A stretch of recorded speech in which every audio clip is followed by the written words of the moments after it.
Have you ever felt that the deeper you think, the more distance grows between you and the world around you? That the clearer you see, the harder it becomes to connect? You're not imagining it. Throughout history, societies haven't just misunderstood deep thinkers, they've often rejected them. Not because they were wrong, but because they dared to see what others chose to ignore. Thinkers like Nietzsche, Hypatia, and Alan Turing weren't isolated because they lacked insight. They were isolated because their insights unsettled the world. So, why does this happen? Why does intelligence often lead to solitude? The answer lies in how our minds respond to those who challenge the norm. When you meet someone physically stronger, you may feel admiration. When someone is wealthier, envy might flicker, but rarely hostility. But when someone seems mentally sharper, something different occurs. We become defensive, even silent. This is what psychologists call cognitive dissonance, a mental friction between what we believe and what someone else reveals. A deep thinker doesn't just offer a new viewpoint, they force others to confront their old ones. And that's uncomfortable. Intelligence touches something raw, our sense of self. While strength and wealth are external, intellect strikes at the internal. How we interpret reality itself. We define ourselves by our beliefs. So when someone questions them, it doesn't feel like a conversation. It feels like a threat. This is why people often withdraw or push back when faced with deep ideas. Not because the ideas are wrong, but because they're disruptive. And this disruption isn't just psychological, it's biological. Modern neuroscience shows that when someone feels intellectually inferior, the amygdala, the brain's threat detector, lights up, just as it would if facing a predator.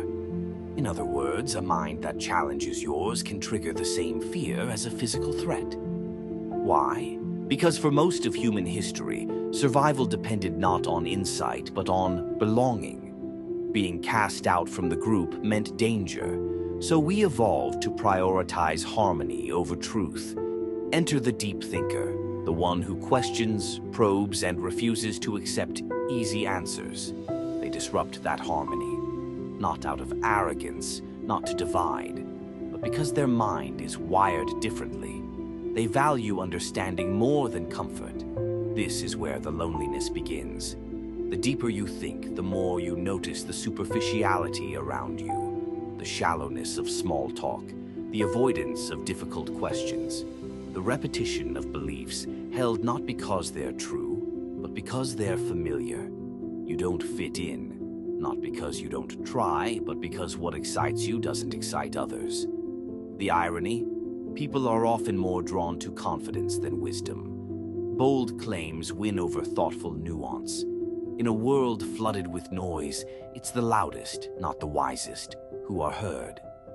This is why deep thinkers often remain in the shadows, watching, reflecting, misunderstood. But this solitude is not failure, it's the cost of clarity.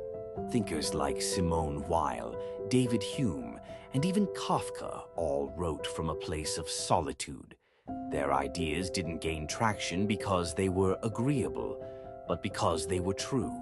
And truth, by its nature, is rarely popular at first. So what can deep thinkers do?